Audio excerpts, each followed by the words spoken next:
Hi, I'm Maggie. And I'm Marin, and you're listening to Girlhood Movie Database. a podcast where we deconstruct and muse on depictions of girlhood in film, literature, and other media.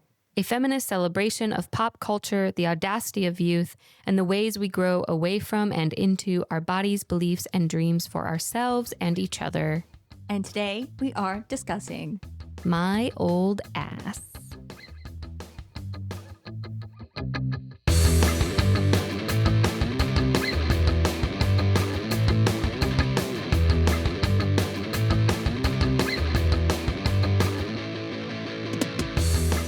Yay! I love how we always pause for the music, you know? Yeah, right. Because that just makes it easier for me when I'm editing is to insert a beat there. Yay for old asses and young asses. Yeah, all kinds of asses. And all the asses in between. Yeah. It gets you through this life. It really does. Your ass. It truly does. Okay, My Old Ass, written and directed by a young filmmaker named Megan Park. This is her second film. Her first film is a drama called The Fallout, which I have not seen, but it stars Jenna Ortega, who we have talked about on this podcast in the infamous movie that is, I guess, a movie, but is it Miller's Girl? So if you're a Jenna Ortega fan, look up that movie, I guess. I don't know. She has a lot of stans who are on the internet because of various things that she has acted in. I feel like especially Wednesday. Right. My students were just talking about Wednesday the other day, actually. They love it. They love it so much. I didn't watch it. I'm never going to. I I actually did. don't have Netflix anymore, so. It was okay. No hate to Jenna Ortega. If you're going to stand someone, I guess might as well be her. I don't know. She seems cool. Yeah. I don't know. She's not in My Old Ass, though. I feel like This has nothing to do with Jenna Ortega. I realized as I was talking, I was leading us in a misdirect, possibly. Yeah. That'll be the last we'd probably talk about her in this episode. But My Old Ass, released September 13th, 2024. So relatively recent release. And our poster tagline is, "What would you ask your older self?" Which I think we're obligated to like that tagline because it's a sibling to the closing question of this podcast. What does this movie make you want to tell your younger self? So I like it. Yeah, I love it. It's great. Cool. Sure. Okay. Please read us this log line quickly. Okay. Quickly? How fast? Anything? I don't know why I said that. I don't know why I said that. I'm not trying to It's fine. rush us through. An 18th birthday mushroom trip brings free-spirited... What the hell? I have to start over. It's taking longer than usual now. An 18th birthday mushroom trip brings free-spirited Elliot face to face with her wise-cracking 39-year-old self. But when Elliot's old ass starts handing out warnings about what her younger self should and shouldn't do, Elliot realizes she has to rethink everything about family, love, and what's becoming a transformative summer. I like it. I like it too. Yeah. It feels very old school. Uh-huh. I think that's a lot of what I find appealing about this movie is that there is an old school vibe to it. It feels like it's harkening back to a type of coming of age story that isn't made as often anymore. I would agree with that because we get to see these characters just having fun with each other. This movie is funny. It's very funny. There are some good one-liners and That just the whole chemistry. Justin Bieber Oh my God, I love mini it. musical sequence. Oh, that especially hit me right in the spot because I was 10 years old watching Justin Bieber videos, music videos on YouTube with my brother. My brother and I would watch Justin Bieber music videos together at a certain point in time. That's how ubiquitous Justin Bieber was. That's amazing. That's amazing. No, what really gets me about that scene is when it cuts from her hallucination to her friend Ro watching Elliot dance in the woods, and Ro was like, "What the fuck?" Yeah, It's really funny. it's so good. So good. The little brother being obsessed with Saoirse Ronan and watching Little Women all the time, I'm like, same. Same. Kid, you have it figured out. Okay, we're talking about things that might not make sense to people right now. But are we ready for a synopsis Yes. of Mild Ass? Okay. It is the summer before Elliot, who is played by an actress named Maisie Stella. It is the summer before Elliot moves away from her family cranberry farm to university in Toronto, and she is just enjoying life. She's getting into mischief, including the aforementioned shroom trip. She's finally hooking up with her longtime crush. She just cannot wait to go into the world on her own. She is super excited to embark on this new phase of her life in the big city. And so she takes a camping trip with her friends where she does shrooms, which summons her 39-year-old self, who is played by the one and only Aubrey Plaza. And we do not ever learn the logistics of how this is possible, which I really like. And I think I'll talk about that later. And so naturally, Elliot is in a lot of disbelief at first, and she has a lot of questions for her older self. And older Elliot doesn't want to give away too many details about her life, but she does warn Elliot to stay away from anybody named Chad. She does not provide any further explanation. It's just a blanket warning. Do not fuck with Chads. And Elliot wakes up the next day and is like, was that real? And she moves on with her life. And then lo and behold, she meets a guy named Chad who is working at her parents' farm for the summer. And she's in disbelief that this shroom trip would actually prove to be prophetic. So she discovers that her older self put her phone number in her phone and texts her and is like, I met Chad. And her older self is like, do not engage whatsoever. And so now Elliot realizes that meeting her older self was not a figment of her imagination. She takes to heart a lot of the advice that her older self offered her. She's conscientious about spending more time with her brothers and her parents and appreciating the time she has left at home. And Chad is around, and Elliot tries to ward off any interaction with him. But when she does talk to him, she's like, he's kind and goofy and interesting. And I still don't understand why I'm not supposed to get to know this person. And she's finding it harder and harder to follow this one specific piece of advice as she develops a crush on him. And Elliot is also emotionally conflicted because up to this point in her life, she has only ever had romantic feelings for girls, and Chad is a guy. So this experience is destabilizing for her in a few ways as she considers her sexuality and the fluidity of it. And in a search for answers, she does shrooms again, hoping to summon her older self, who does not arrive. Instead, her trip is a Justin Bieber musical sequence, which we have just discussed. Her older self stops responding to the text messages. Elliot's freaking out. She has a really lovely conversation with one of her friends the next day about Chad and her sexuality. Her friend is very understanding and encourages Elliot to follow her heart. And so Elliot and Chad reveal their feelings to each other. They get together. Aubrey Plaza shows up at Elliot's house and learns that Elliot and Chad are together and is like, no, I told you not to do that. And finally reveals that the reason she warned her against their relationship is that one day in the future, Chad will die and that fate is unchangeable. And she wants to rescue Elliot from the pain of that loss. And Elliot is obviously very distressed at this news, but ultimately tells her older self that she would rather love Chad and lose him rather than not love him at all. And while they are having this conversation, Chad comes by and older Elliot can see him, and she's very emotional about that. And Chad doesn't know what's going on. So Elliot introduces them, and Chad and Aubrey Plaza hug goodbye. And Elliot and her older self also part ways, presumably so they can live their own lives with a greater appreciation for it. And it's really hard to say the ending in words because it just sounds so cheesy. But when you're watching it, you're crying like a fucking fire hose. It rips your heart out. Let me tell you, I rewatched this just last night. Oh boy.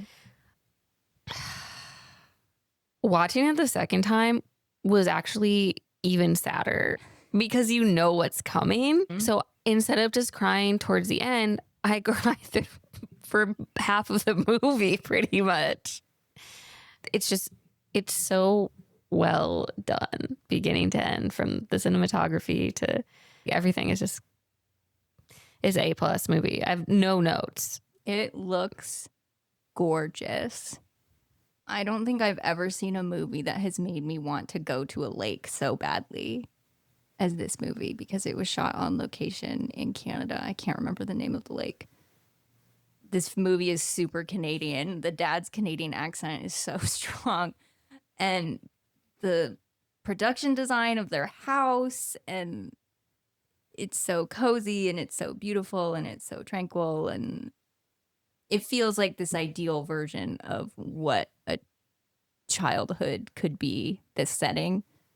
And then that working alongside the very hard adult truths that come into play in the movie. It works really, really well.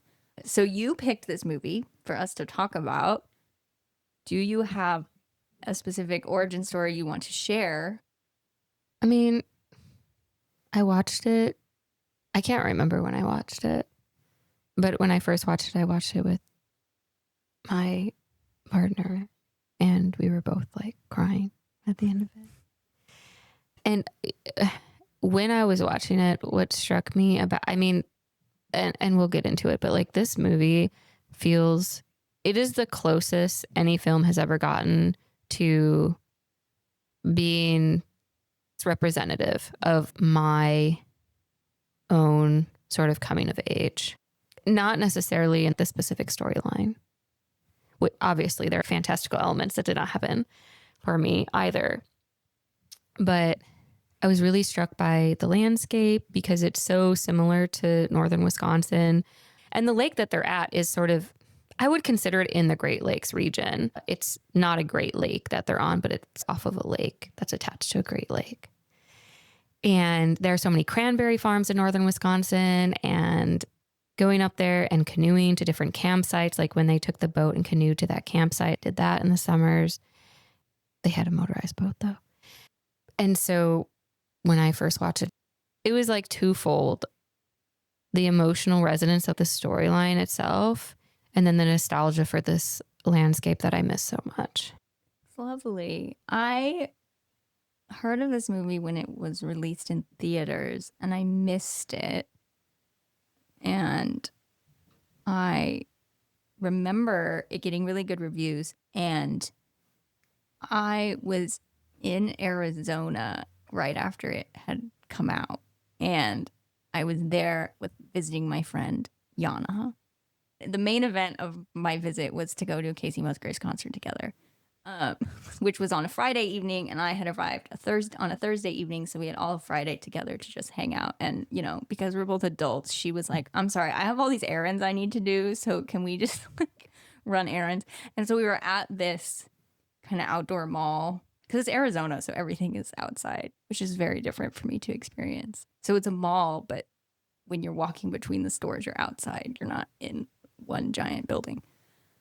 And we had finished everything she needed to do, and there was a movie theater there, and she was like, "We could see a movie. We have a few hours to kill." And we were looking at what they had showing, and this was one of them. And we considered it, but then we were like, "Oh, we're kind of tired. I just want to go home," because we need our strength to be in front of the ethereal presence that is Casey Musgraves, who I will say is maybe the most beautiful human being I have ever seen in the flesh. So we didn't see it. And now, having actually watched it, I'm like, fuck, we should have seen it. Seeing this movie in a theater with one of your besties, which Yana and I met on our very first day of college when we were 18. I don't know. Seeing it, maybe it's good we didn't see it together in a theater, because it might have killed us. But I'm like, damn, I really should have done that. And so I watched it at home a few weeks ago, per Maggie's request, and I don't even know the last time a movie made me cry so hard. My whole face was wet, and then it was on my neck, You know when you're crying so hard and your neck gets wet and then it gets onto the top of your shirt? It was like that. And Ace wasn't home at the time, so I watched it by myself. And he came home right at the most emotional moment. So I was watching it in our living room, which is right next to our front door. And he opens the door and Aubrey Plaza is hugging Chad goodbye. And I'm just so inconsolable. And he was like, whoa, what is going on? I really like this movie. I'm really glad we're going to talk about it.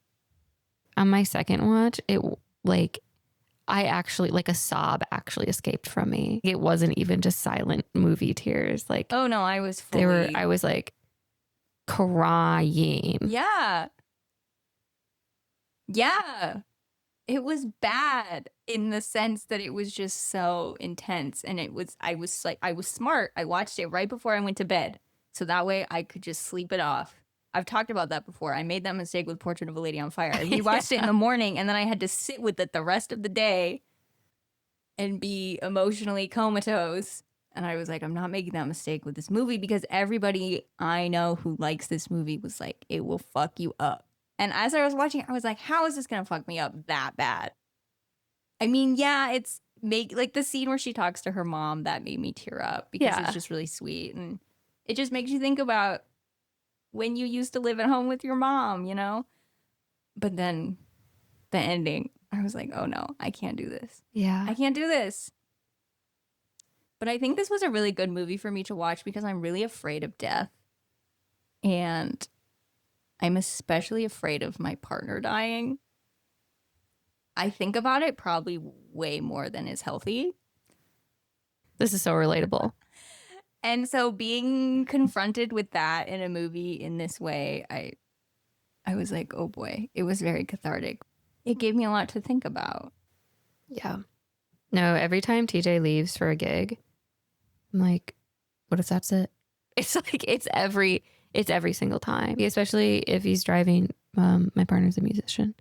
And so especially if it's over an hour away or something, I'm like, what if this is it? Mm-hmm. Or when he gets home later than I think he's going to be here. And I'm like, because that's how life happens. It just is taken from you in an instant. Mm-hmm.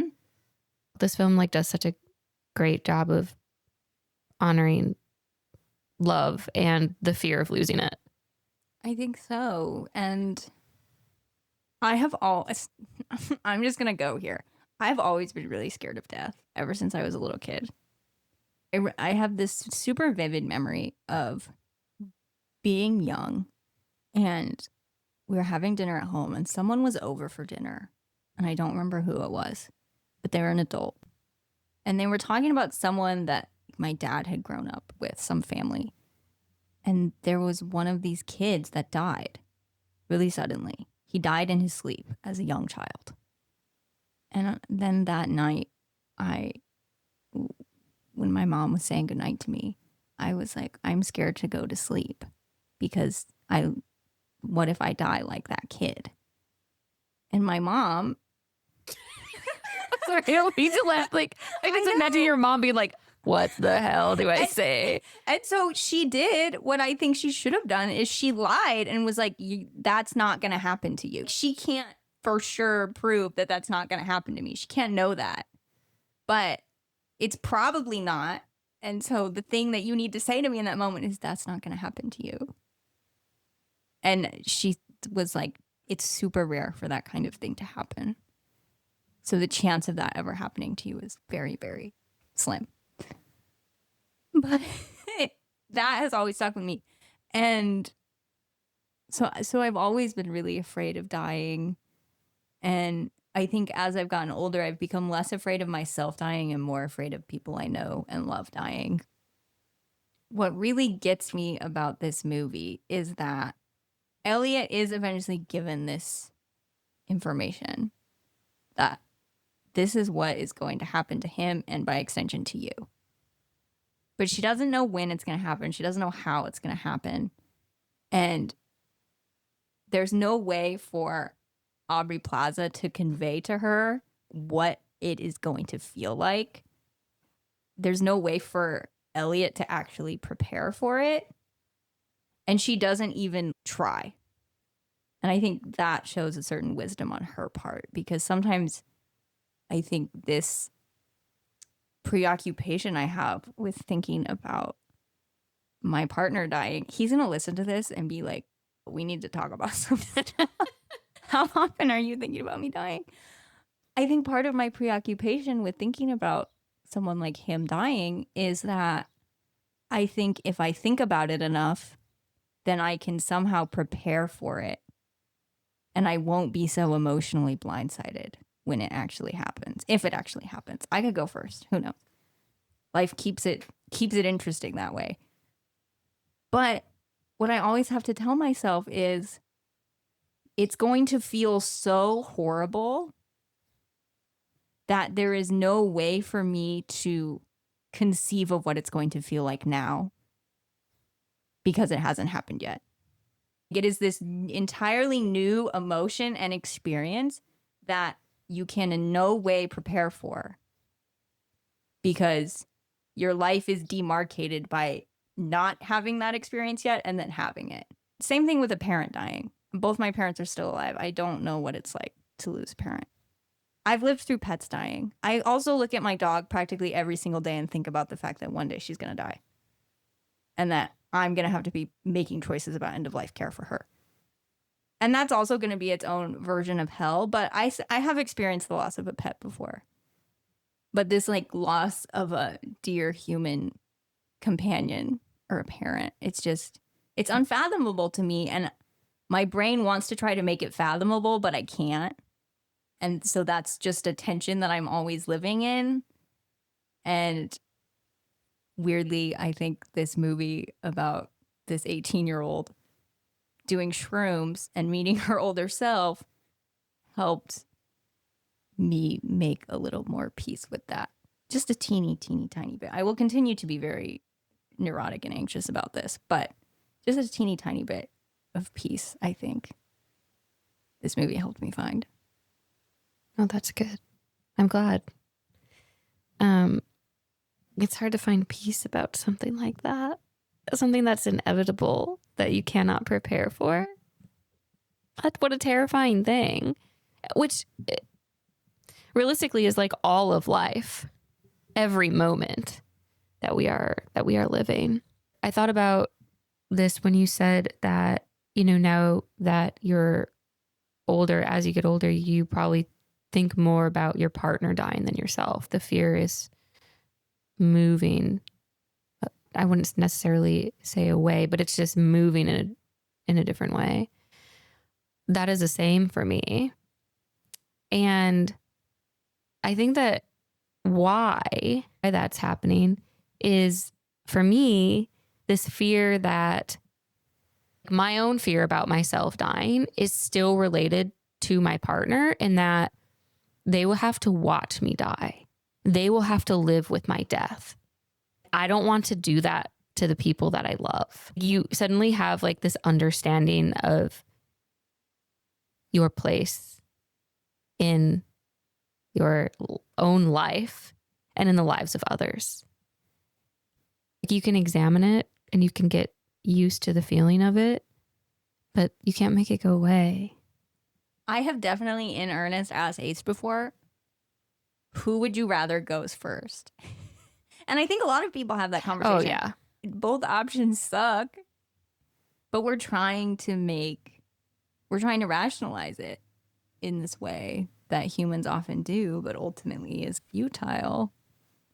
And when I say this movie helps me achieve some small sliver of like peace, I think what I'm getting at is that it doesn't make me feel okay with the idea that people I love are eventually going to die. But because of this gift that has been afforded to Elliot of meeting her older self, she gets to learn things that we will never get to learn because we are never going to meet our older selves as we are currently existing in a younger form. Unless there's some physics out there that I don't know about yet, that we're never going to experience that. But because this thing exists as a movie and we get to see her have those experiences, we're still able to learn from them alongside her. So, for example, in the middle of the movie, before Elliot and Chad are together, they're riding in the boat together and they're having this conversation. And he brings up how so often when you're a kid, you do something for the last time, you don't realize it's the last time you do it. And how weird and like sad that is. And so the first version of Elliot that didn't know Chad was going to die, the Aubrey Plaza version, she didn't know that like when Chad died, that was going to be the last time she ever saw Chad. But she has that memory of him saying that to her for when she was younger. So then when she's out in the yard and he comes out and she can see him and he's young and alive and she can hug him goodbye, she like is able to know that that's the last time she's ever going to see him. And that was what fucked me up the most. That was what fucked me up the most, was that scene, definitely, with Aubrey Plaza and him. But what I can take from that is this very obvious lesson, which is that we should be treating every experience we have like it might be the last time we have it. No, I agree. I mean, part of growing up, I would say one of the biggest aspects of coming of age is the idea of impermanence finally like permeating your stupid teenage brain, right? Object permanence, technically, we figure it out as toddlers, but realistically, it takes much longer than that. I feel like when you become self-aware as a teenager, that things can be taken from you, that we like are all subject to impermanence in life. We worry that it's gone forever. And that's technically true, like in a physical sense. But our entire life is lived in our memories of it. And in that way, every moment is a moment that will belong to us forever. And that's what I mean when I was making this connection between object permanence as a baby and then as you get older, recognizing this, the power of memory. What you learn though, as you get older, because you're more aware of the impermanence of it all, is to have an understanding that this sounds like dramatic and cliche at the same time, but yeah, that like every moment could be your last. But now when I go home to visit my parents, when I go home and I stand by Lake Michigan, when I go up to the Upper Peninsula, when I go out to the Black Hills, every time I leave those places, I appreciate them as if it was the last time. And in that way, we get to live in those moments forever. It slows down time. When Aubrey Plaza's character first comes back, she tells younger Elliot, like, dude, it goes so fast as you get older. Like, it fucking sucks. The only way in which we can slow down time at all as we get older is to make those moments really last in our mind so we can return to them. So that every time we arrive at a last time without knowing it, we have something we can hold on to, you know? Mm-hmm. That just makes me think about how when I reached a certain age, college and beyond, every time I would go home to my parents, I would think about that in relation to our dogs because they were getting very old. And I remember what ended up being the last time I saw both of them, that was so present in my mind. Like, okay, I have to go leave now and go to the airport. And this might be the last time I see this dog alive. And being very present in that goodbye. Then a few months later, they both died within 3 weeks of each other. And having that goodbye that did feel final because I made it feel final, that didn't make it any easier when they both died. But in that moment when I was saying goodbye to both of them, not knowing if that was going to be the last goodbye, it felt like the one responsibility I had towards both of them in that moment. I was able to so clearly do that because I know what the lifespan of a dog is. I knew that they were both old. I knew that they were slowing down a lot. So I was like, the end is coming within the next few years at least. So like, I better at least get used to this. We don't always think about that with humans though. And you think about it more with your parents as your parents get older. But I'm not thinking about that with my partner who is a year younger than me and very healthy and well. When you were talking, I hadn't meant to bring up this intertextuality, actually. I didn't have an intertextuality today. I was like, I think my intertextuality is just my life. This movie just exemplifies so much of how I've experienced like my own sexuality, how connected I feel to this very specific landscape that is so similar, if not more or less the same exact landscape, just in a different like geographical location. While you were talking, I thought of the film Rabbit Hole. I know what that movie is about, but I've never watched it. So Nicole Kidman is fucking phenomenal in it. I did watch Baby Girl, and we're not going to talk about that right now. Oh, okay. But I've seen that movie, so you have? Okay, well, we need to talk about it, but maybe not right this second. So Rabbit Hole is a 2010 film with Nicole Kidman. Her and her husband's son has died. He was like 4. He ran out into the road chasing their dog, and a teenager in the neighborhood wasn't able to swerve fast enough and hit and killed their child. And so the film is just Nicole Kidman as a protagonist experiencing this.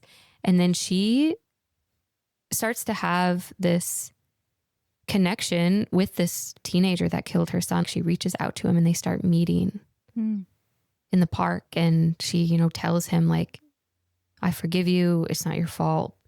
It's really great. But the relationship between Nicole Kidman's character and her mother, who is played by Diane, I actually don't know how to say it, Weist. I think it's Weist. Weist. Okay. She's in Practical Magic. She's one of the ants in Practical Magic, which Nicole Kidman was also in. And she's phenomenal. So she plays Nicole Kidman's mom. And her brother had died as an adult. Nicole Kidman's character's brother died when he I think he ended up overdosing. And so her mom is always like, I know what you're going through. I know what you're going through. Nicole Kidman's like, no, you don't. He was a 4-year-old who was chasing a dog, and your son had a mental illness, but was also made these choices. We get to watch these two women reckoning with each other and themselves and their grief.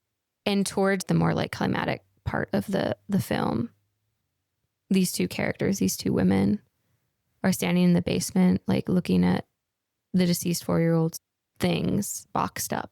They finally cleaned out his room. And Nicole Kidman asks her mom, does it ever go away? And her mom says, no. It makes me emotional thinking about it now. This film is you should watch. I would encourage anyone to watch it. But she's like, no, it's the way she describes it. I want to say she says pebble or rock, but it's like a pebble in your pocket, and it's always there. And at any point in time, you can reach in and touch it. And sometimes you'll forget that it's there, and you'll put your hand in your pocket and you'll be like, oh yeah. But the way that she ends this advice, I guess you could call it advice that she's giving to her daughter. She's like, but then one day you realize it's fine. Those are the words that she used. It's fine. She doesn't say it's okay. She doesn't say it's good or that there's relief or anything. She just says it's fine. Because that's what you have left of that person. It just felt very profound. I think that it is.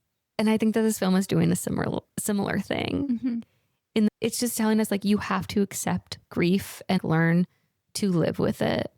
And you'll be fine. You'll be changed forever. And your life will be different. The person that you are will be different. But it will be fine. Mm-hmm.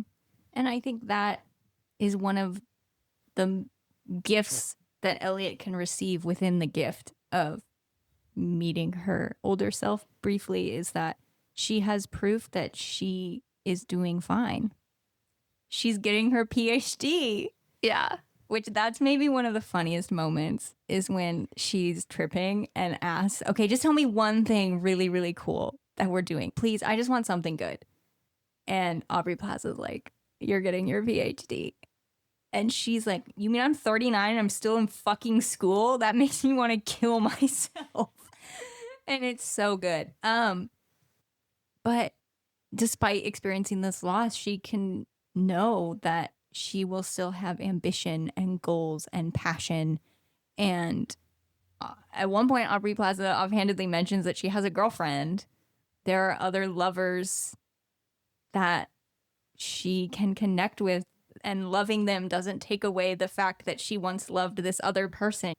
And again, even though like we can't have the same experience that Elliot is having with meeting our older self, I can watch this movie and be like, well, here's a person being represented who lived through this thing that is so horrible, my brain can't even comprehend it, and she is fine. So therefore, that must mean if it happens to me, I can be fine too. And that's really necessary to be given outlets, whether they're through art or something else, that make us believe we can be fine. So that word is really helpful, fine. Yeah. So thank you for bringing that into the conversation. Makes me want to watch Rabbit Hole now. I think it's I don't know if it won any awards or anything. I know Nicole Kidman was nominated for Best Actress for that movie. Okay. I don't know who won that year instead, but that would make sense. One of her many Oscar nominations. Her just like face acting is so good. She can say 1,000 things. Anyway. The movie that I thought of while watching My Old Ass was the film Arrival, which is a science fiction film. Have you seen Arrival? I have. I love Arrival so much. I've seen it multiple times. And the sort of emotional, like I was watching the end of My Old Ass, crying and just thinking about the inexplicable nature of time. And I was like, why do I feel like I just had an experience akin to watching Arrival? And so then this week I rewatched Arrival, which I hadn't watched in many years. And the plot of Arrival is that Amy Adams is a linguist. She's has a PhD. She's a top linguist in her field. And these alien pods arrive on Earth in 12 different locations. And one of them lands in Montana in the US. And she gets recruited by the government to interact with these aliens and try to learn their language. And as she learns their language, she begins to process time and memory the way these aliens do, which is different than how humans do. I'm going to just spoil Arrival. Okay. I'll put a note in the show notes when it's safe to scroll to. So scroll to that time, because genuinely, if you haven't seen Arrival yet, I think you should watch it. Fast forward to the time that's listed below.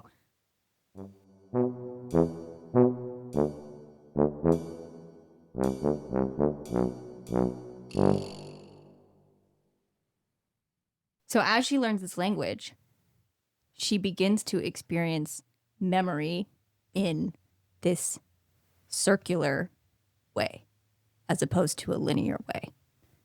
And so when the movie opens, we see this sequence of the main character give birth and raise this child.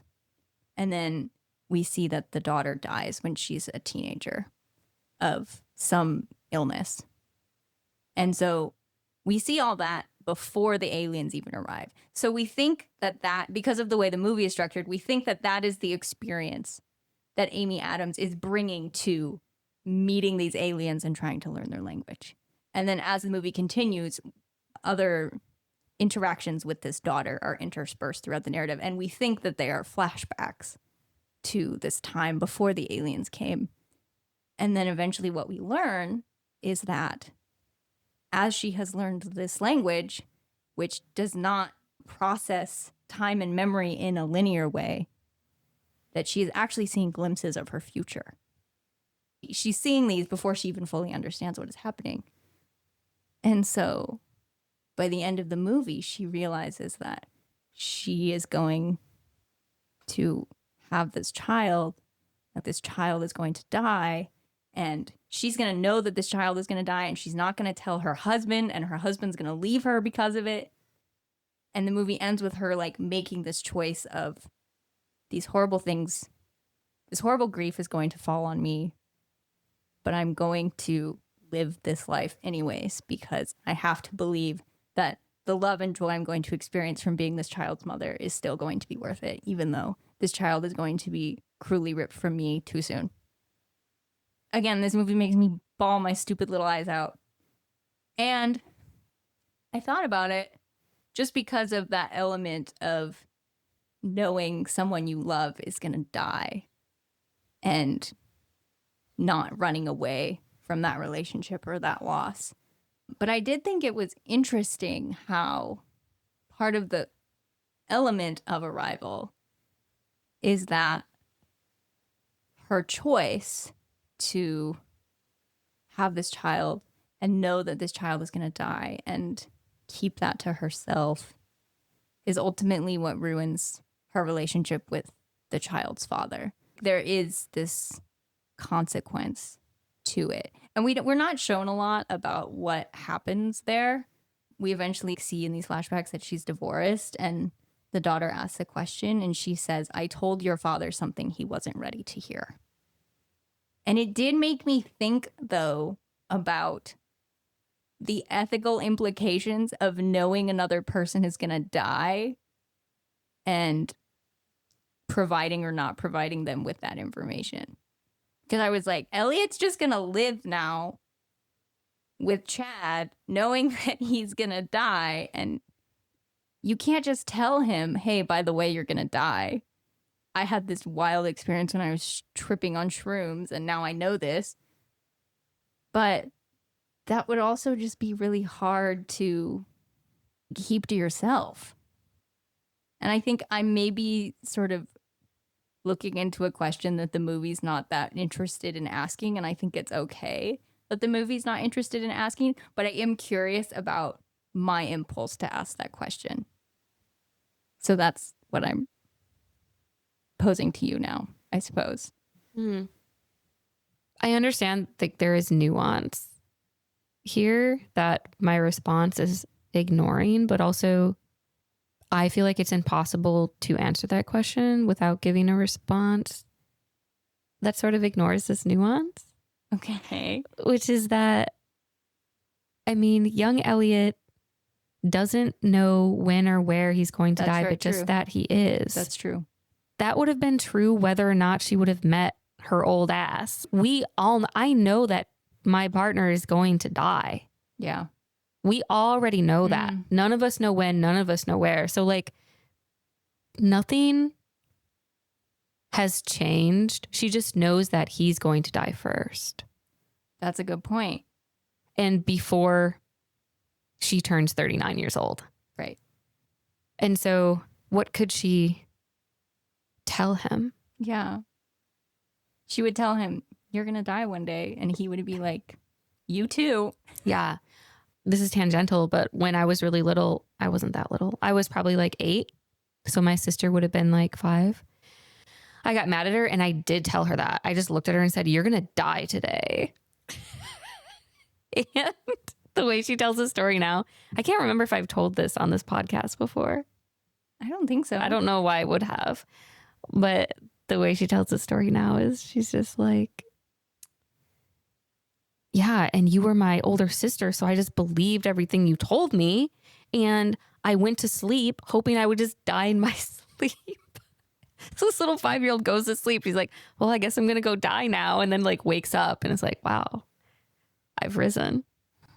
Anyway, siblings are fucking horrible. But yeah, That's funny. She seems very well adjusted. If that was her response, wouldn't have been me. I would have been having an absolute panic attack, as evidenced by the fact that I literally did not want to go to sleep because I heard a story about a kid who died in his sleep. Yeah, clearly she was ready. She was like, well, this is it for me. I'm jealous. I wish to be that well adjusted someday. I mean, I'm not. If it had been the other way around, I too would have been like, what? Oh my God. Anyway, but to bring us back to the film. I think what you have said is exactly right. And I think the fact that I wasn't able to put that together myself speaks to these hangups I have with death that I have already mentioned before. That I'm trying to fit them into a logic that doesn't exist. And the movie is like, for the reasons you just mentioned, the movie is like, yeah, it doesn't exist. That logic doesn't exist. That's all we know. We're all going to die one day. So there's nothing for her to do. So you're right. You're smarter than me. That's what I'm getting at. No, I also have a really extreme fear of death.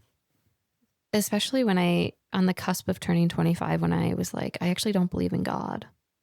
Like, finally, I just had to admit it to myself. And then being like, holy shit, that means when I die, I'm just dead. Which I had always thought, but I never admitted it to myself. Admitting that was the most literal existential crisis I've ever had. That makes sense to me. That you would have a hard time with that. Yeah. And this movie does make me think about that. Young Elliot is just immediately like, I'm going to fucking fall in love with him anyway. Yeah. Like, it doesn't give it a second. Which that's how you are when you're 18. And for the character to make that choice doesn't even need to defy an expectation of it being realistic, because it is realistic that a teenager would be that rash and willing to just follow their feelings immediately. Yeah.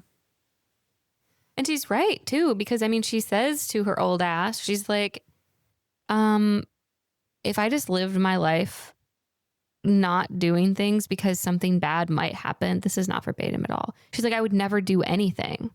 She's like, I would rather be dumb and naive and like fall in love than just be too afraid to even try it. Mm-hmm.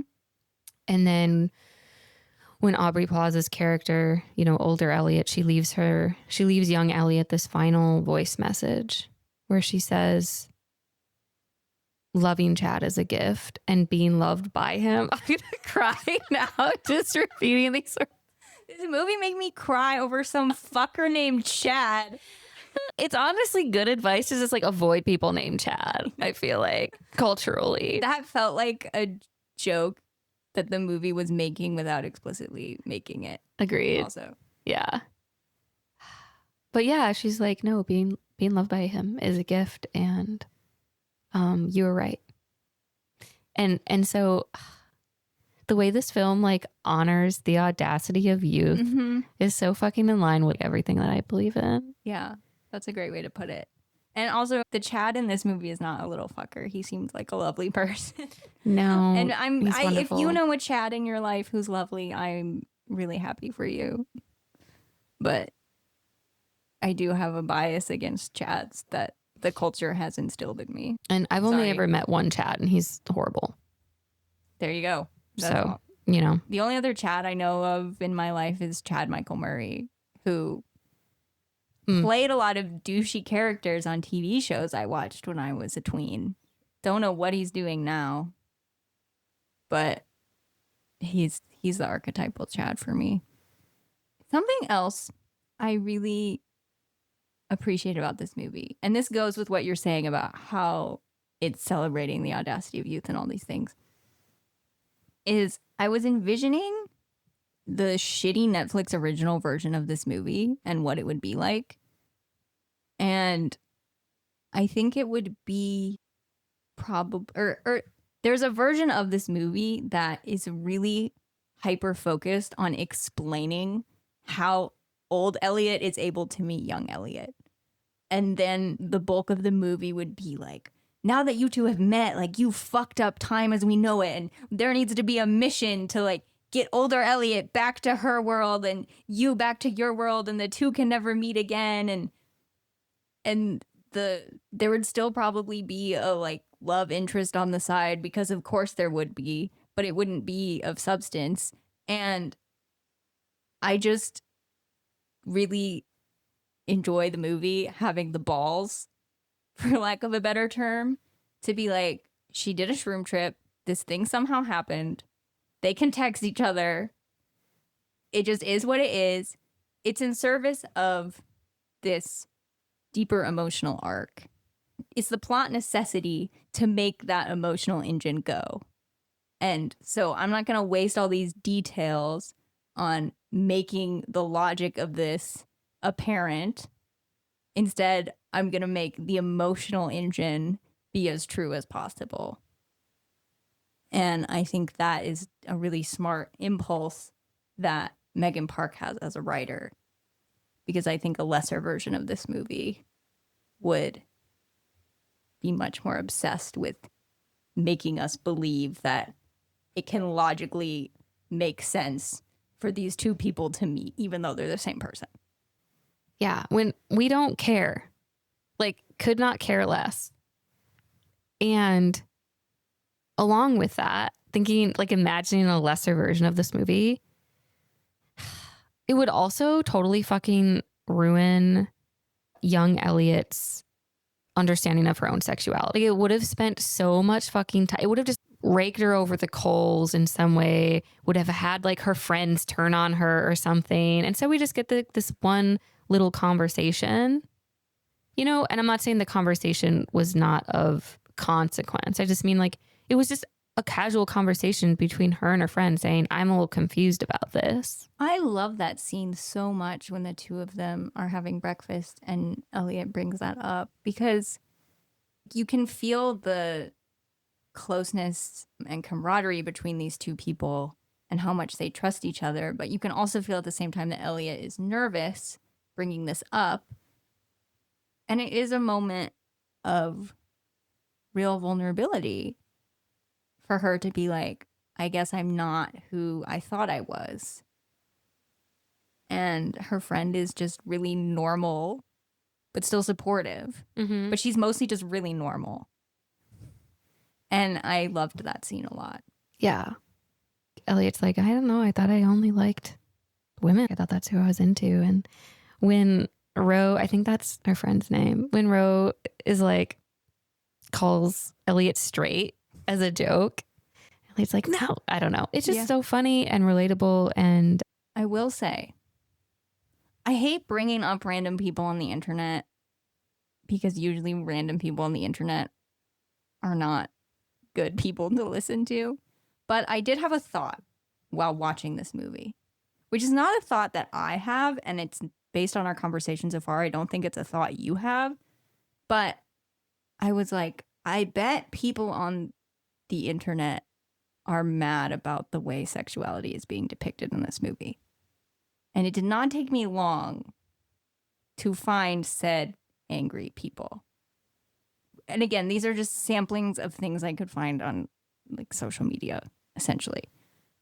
So I'm not saying this is representative of all people who identify as a lesbian or whatever, but there were people I found who wrote about how they were not happy with this movie because they felt like it's sort of, okay, there are obviously homophobic people who exist who think that a person is gay just because they haven't met the right person of the opposite sex yet. That's a very common manifestation of homophobia, right? And so what I read was this frustration that Elliot is a girl who starts the movie. She thinks she's lesbian. She calls herself a lesbian. She's only exclusively been involved with other girls. And then this great, powerful love of her life ends up being a guy. And they were like, I feel like this is feeding into this myth that homophobic people weaponize against lesbians or gay men. Even though the movie isn't necessarily buying into that myth, they're like, I feel like this movie could be used as like fodder for people who do buy into that myth. But also, I don't want to sit here and say like the movie can't depict a girl's sexuality in one way, because I know for a fact, just by virtue of being a person in a world with 8 billion people, that there are people who have had sexual experiences just like the one Elliot has in this movie. So I can't sit here and be like, well, to depict this is untrue. That perspective also makes me feel fucking rage because, yeah, I'm sure those people exist. And for them, I say, fuck you. Like, you need to mind your own fucking business. Like, no, it really is coming from a place of worrying about how the way one queer person moves through the world could affect every other queer person.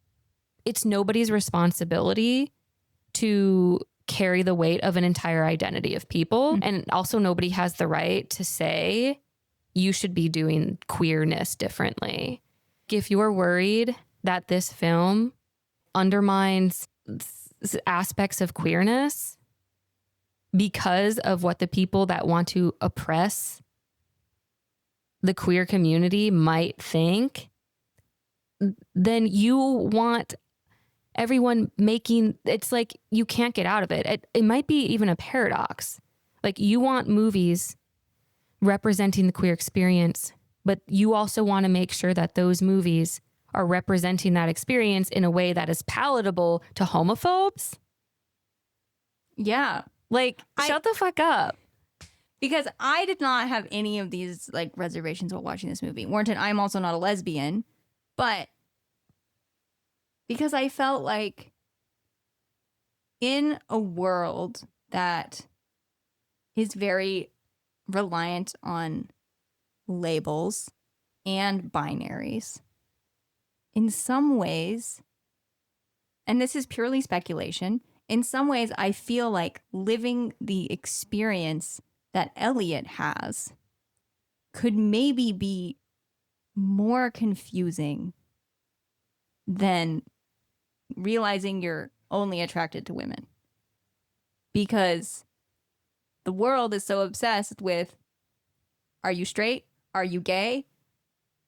More people know what bisexuality and pansexuality are, but I think a sexuality that is more like fluid makes more people uncomfortable, because there's all kinds of stereotypes that get associated with it. Like, you're more likely to cheat because you're potentially attracted to like more than one gender. So therefore I have to be more paranoid about you cheating on me, which that's just fucking stupid, and things like that. And so I watch this movie and I think about how it seems to be aiming to alleviate the pressure of things like binary or even labels. In that conversation that Elliot has with her friend, is it Ro? Is that the friend's name? Ro says, if the labels are useful to you, use them. If they're not, don't.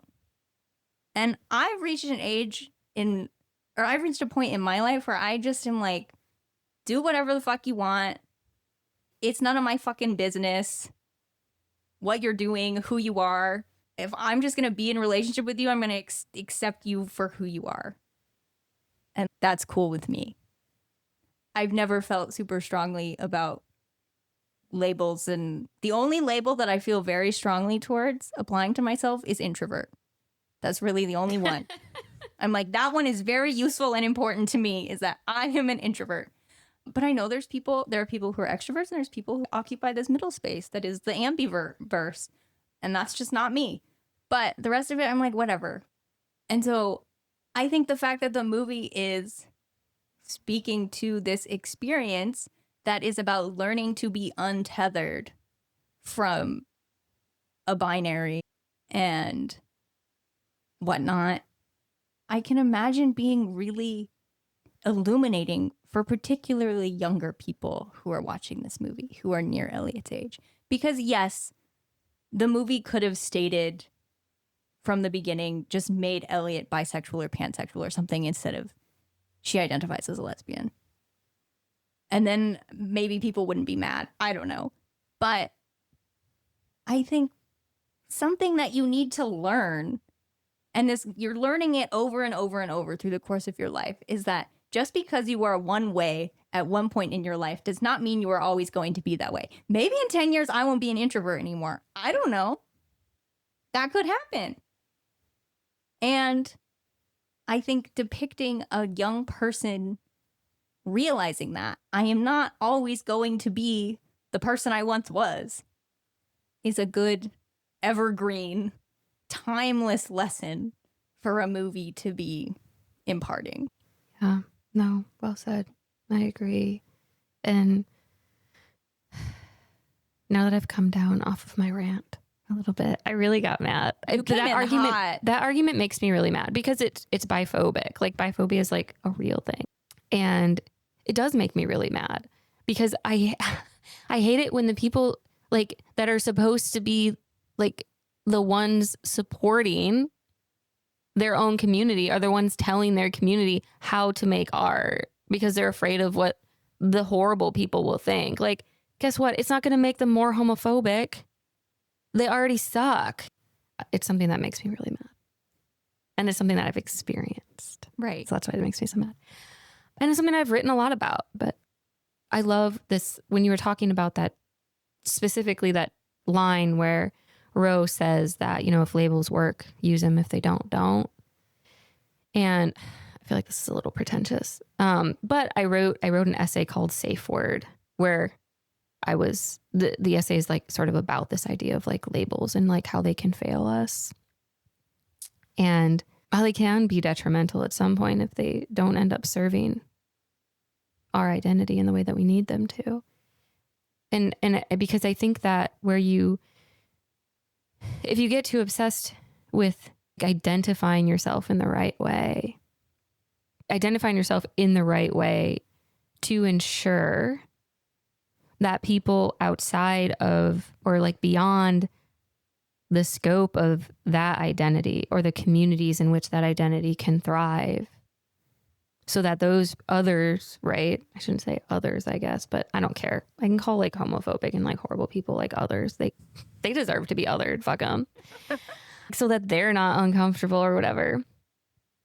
I think I wrote, what is the line? The words they use against us will be the only ones left to love each other by.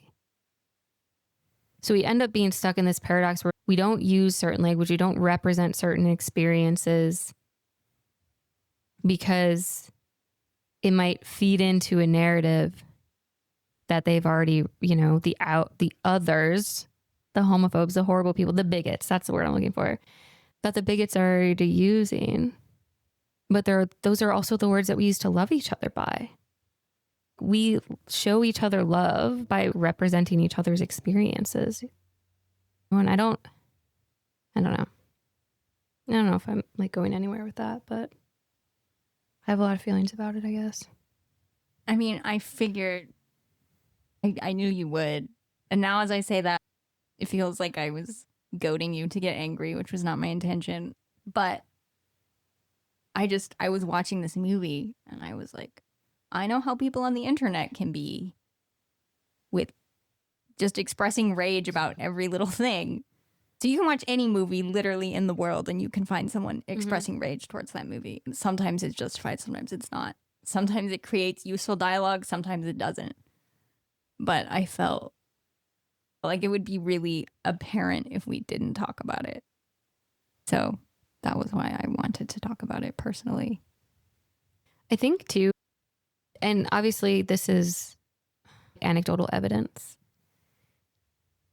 but almost everyone I know who identifies themselves as queer in some way, their sexuality is so much more fluid and like looser, like the way that they think about themselves, the way that they think about attraction and desire is beyond the fucking binary set for us. And that's often how I'm thinking about sexuality and gender just in my day-to-day life. I know people who were all different stars and stripes.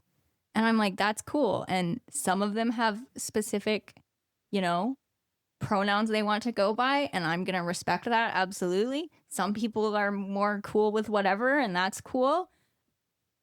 I don't need every single person to explain themselves to me with a specific identifier in order for me to love them or be in relationship with them. And I fear that sometimes that is what we are expecting of every single person. And I don't think that is ultimately productive, because I think it's ultimately, it can end up forcing people to limit themselves, or it creates this really complicated emotional space where I've been led to believe that I must identify as this one way, but now I'm having this feeling that doesn't match what this identity is supposed to be. And thankfully in this movie, Elliot had a person who she loved and trusted and could talk to about this in her friend. And then she also eventually talks to Chad about it, and he's like, okay, cool. I still like you. No problem here. But sometimes people aren't always going to have that trusted person to go to when they realize that the binary or the label or whatever isn't working for them anymore, or isn't true to them anymore. And that makes me sad if people feel trapped in that way. Yeah.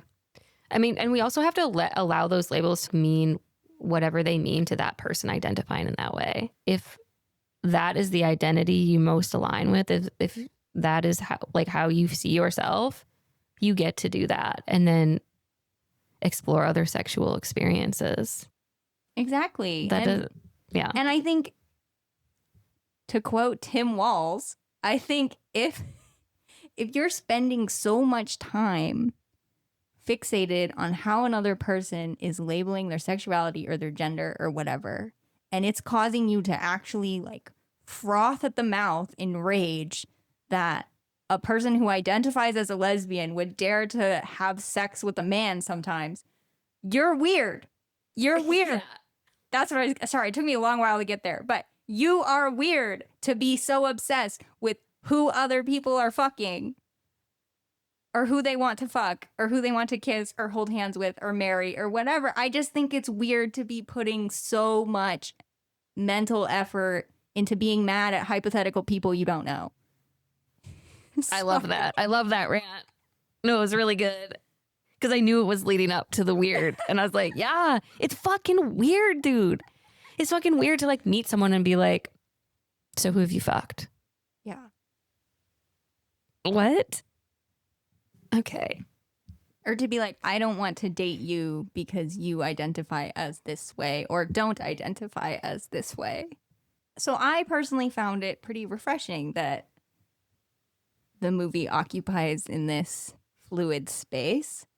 And I think by the end of the movie, Elliot doesn't settle on an identifier for herself either. When she talks to Chad, she's like, so maybe I'm bi or pan or whatever. It's just, I like you and I want to explore what potential future we have together. And that's what matters, because it's about loving people. It's not that hard. Yeah. It's so simple.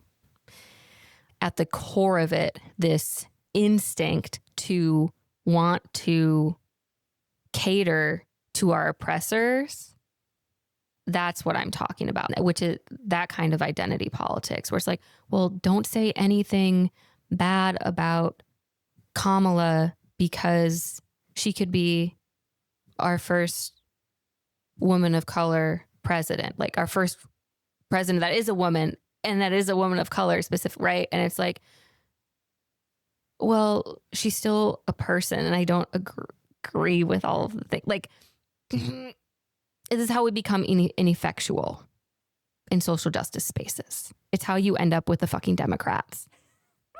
Truly, it's. I just wanted to clarify that, you never ever. This is okay. I'm skipping ahead. This is what I would want to tell my younger self.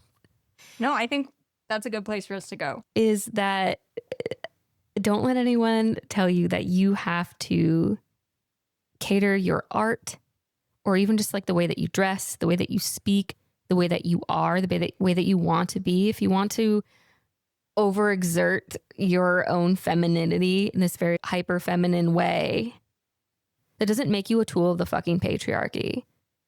What makes you a tool of an oppressor is when you are willing to reprogram yourself or misrepresenting who you are because you are afraid that who you are will make your oppressors worse versions of themselves. And that is not true. And even if it were to be true, you are not responsible for horrible people treating you and others like you horribly. That's my story. Fuck them. What you said about clothing just made me remember something. This is total pivot. What did I write down exactly in my notes? Okay, so there's a scene in this movie when Elliot has had this great conversation with Ro and is like, I don't think I'm a lesbian. I really like this guy named Chad.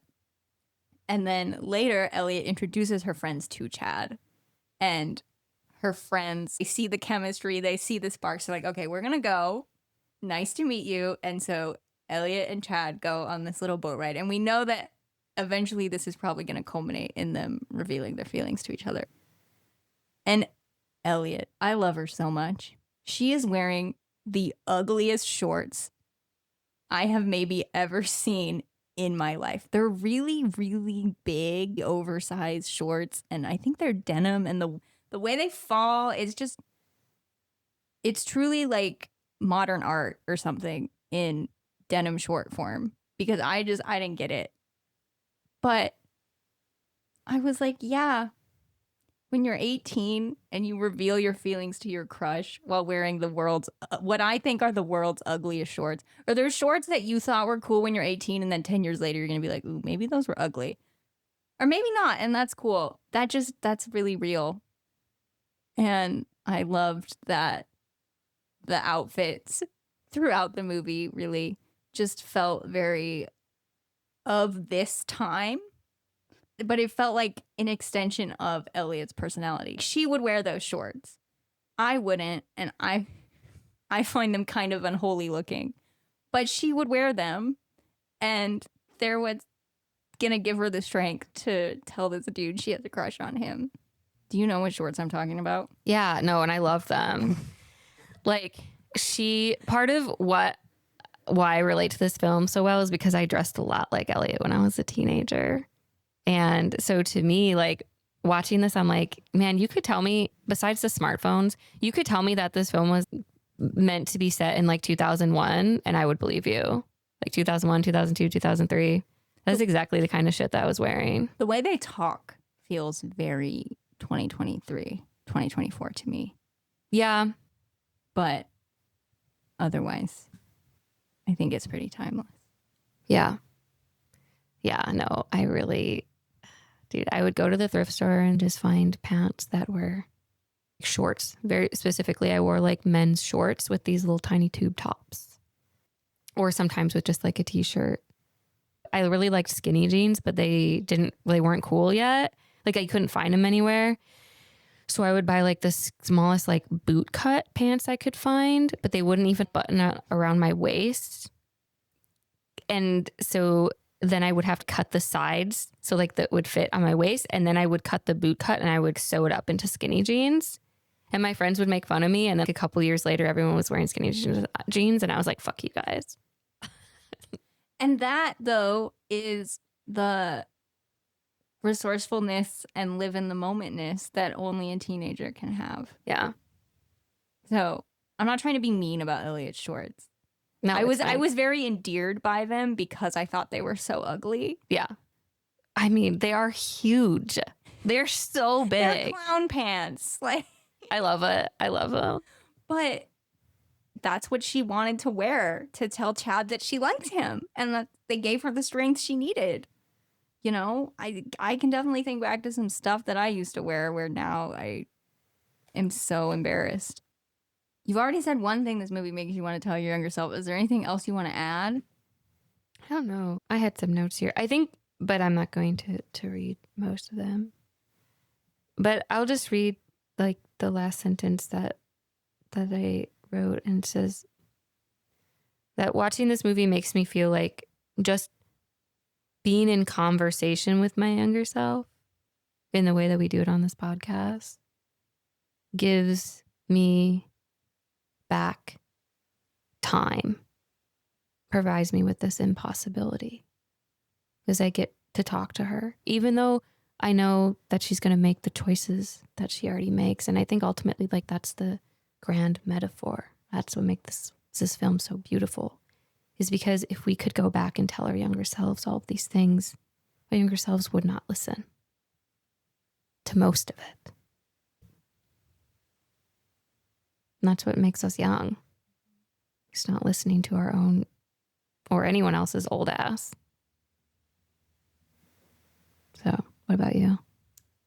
I think this movie makes me want to tell my younger self to remember that every feeling has a time and place, and that being embarrassed about what you feel is not only a disservice to yourself, but is like a waste of time, because that won't get you anywhere.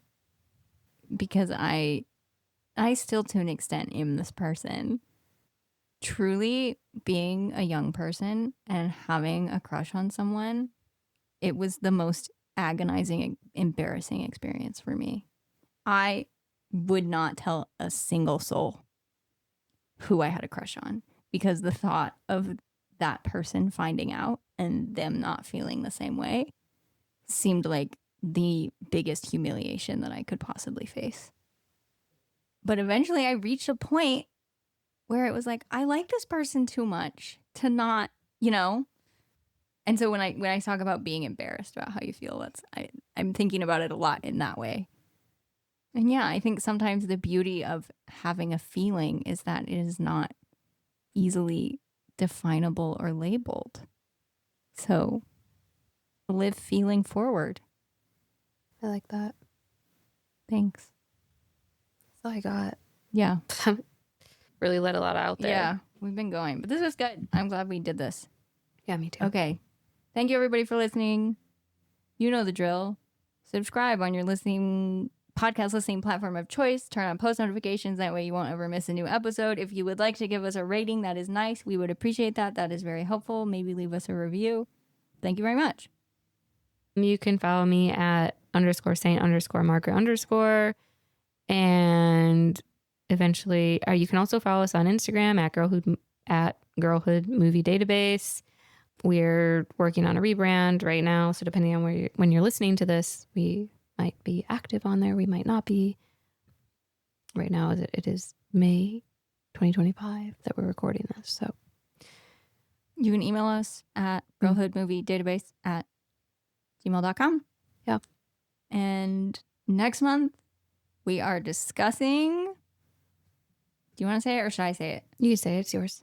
Okay. Next month, we are discussing a movie that I watched many, many times in a short period of time when I was about 8 or 9 years old and haven't watched since. So I don't know how this is going to go because I haven't rewatched it yet. But I am talking about the 80s film. I believe it's from the 80s. Troop Beverly Hills, which I feel like there's a chance that most of you haven't even heard of this movie. But it was very important to me at a certain time, so we are revisiting it. And it's a summer movie because it's about going camping and stuff. I feel like it's a cult classic, though. I think it so maybe I is. think a lot of people would know about it. Maybe it's more so people my age I don't expect to know about it because when I watched it for the first time in the early 2000s, that was like already behind the bellwether, you know?